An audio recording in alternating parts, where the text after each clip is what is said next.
Hello friends, మనం ఈరోజు వాస్తుకు సంబంధించి మరొక ముఖ్య విషయం గురించి ఈ వీడియోలో తెలుసుకుందాం. మనం ఇంతకుముందే అనేక వీడియోలలో వాస్తుకు సంబంధించి అనేక విషయాల గురించి తెలుసుకుందాం. మనం ఈరోజు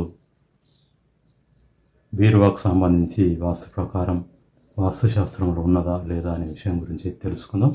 ముఖ్యంగా వాస్తు ప్రకారం బీరువా ఎక్కడ ఉండాలనే విషయం గురించి అయితే ఏ శాస్త్రంలో కూడా లేదని మనం చెప్పుకోవచ్చు. కాకపోతే ఎలాంటి బరువైన వస్తువైనా ఏ వైపు ఉండాలి లేదా ఏ వైపు ఉండకూడదు అనే విషయం గురించి అనేక శాస్త్రాలు వివరించడం జరిగింది, అనేక శాస్త్రాలు చెప్పడం జరిగింది. దాని గురించి మనం ఇప్పుడు తెలుసుకుందాం. ముఖ్యంగా బరువైన వస్తువులను ఇంట్లో పెట్టుకునేటప్పుడు ఇంటి మొత్తాన్ని మనం పరిగణలోకి తీసుకోకూడదు.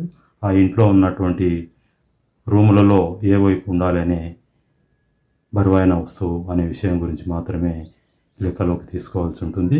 ముఖ్యంగా ఇంట్లో ఉన్న రూములలో ఏ వైపు బరువైన వస్తువులు ఉండకూడదు మరియు ఏ వైపు బరువైన వస్తువులు ఉండాలనే విషయం గురించి మనం వాస్తు ప్రకారం ఆలోచించి ఆ వస్తువులను బరువైన వస్తువులను సర్దుకోవడం చాలా మంచిది.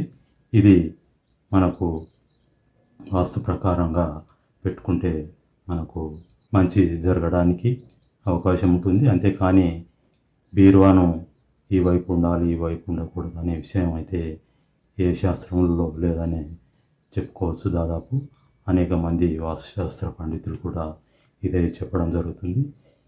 మిగతా విషయాల గురించి మరొక వీడియో ద్వారా మనం ఈ యొక్క బీరువాకు సంబంధించి బరువైన వస్తువులకు సంబంధించి ఏ వైపు రూములలో ఎలా మనం అమర్చుకోవాలనే విషయం గురించి తెలుసుకుందాం. ఇది ఫ్రెండ్స్, మనకు ఈ వీడియోలో ఈ యొక్క చిన్న విషయం గురించి మనం తెలుసుకోవడం జరిగింది. ఓకే.